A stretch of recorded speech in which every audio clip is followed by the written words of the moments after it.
अज़ीज़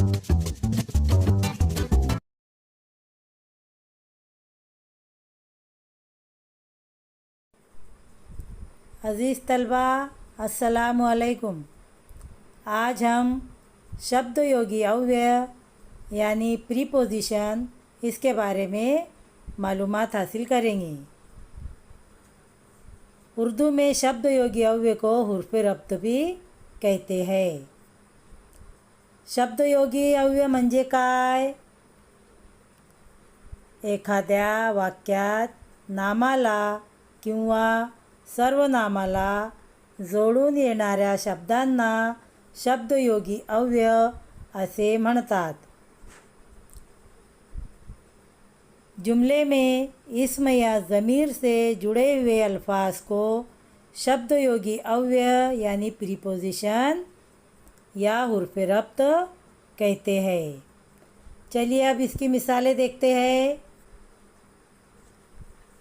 number 1, त्या झाडावर खूप पक्षी बसले आहे।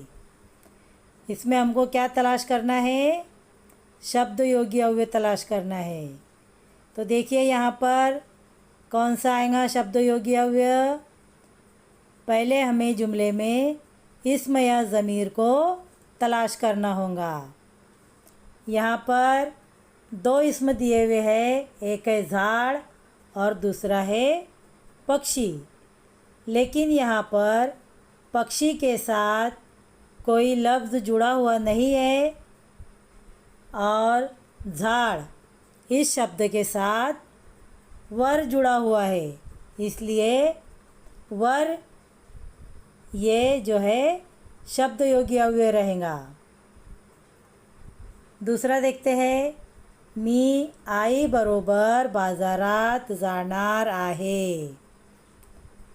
इसमें इस्म पहचानिए। पहले इस्म क्या है? इसमें आई, और आई के साथ कौन सा लफ्ज़ जुड़ा हुआ है? बरोबर। तो यहाँ पर शब्द योगी अव्यय रहेगा बरोबर। नंबर 3 देखते हैं, घरासमोर पाणी साचले आहे। यहाँ पर पहले इस्म देखिए और इस्म के साथ कौन सा लफ्ज़ जुड़ा हुआ है वो देखिए। यहाँ पर घर, इसके साथ समोर जुड़ा हुआ है, इसलिए समोर जो है वो शब्द योगी अव्यय रहेगा। चौथा देखते हैं, आंबा साखरेपेक्षा गोड आहे। इसमें इस्म है साखर और उसके साथ जो लफ्ज़ जुड़ा हुआ है वो है पेक्षा।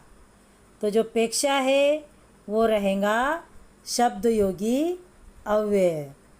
तो इस तरह इन जुमलों में झाड़ावर, इसमें वर, बरोबर, समोर और पेक्षा, ये क्या है?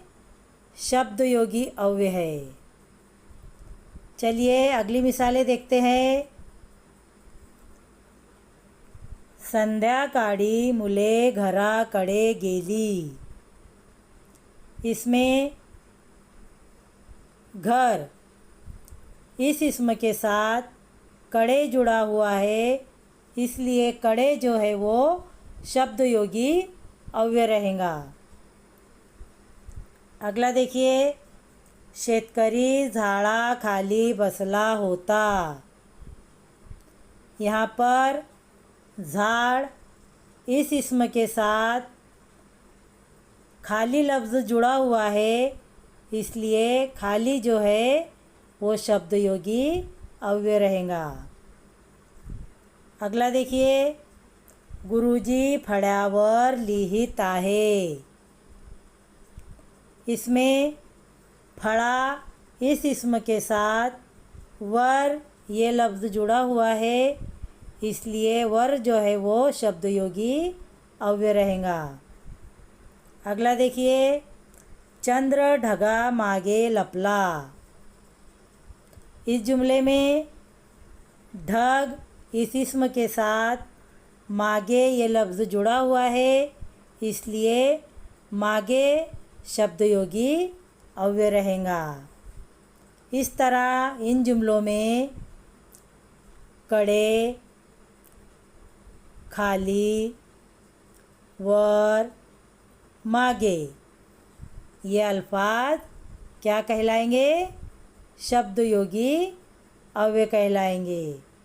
तो प्यारे बच्चों, शब्दयोगी अव्यय किसे कहते हैं, उसकी तारीफ़ क्या है?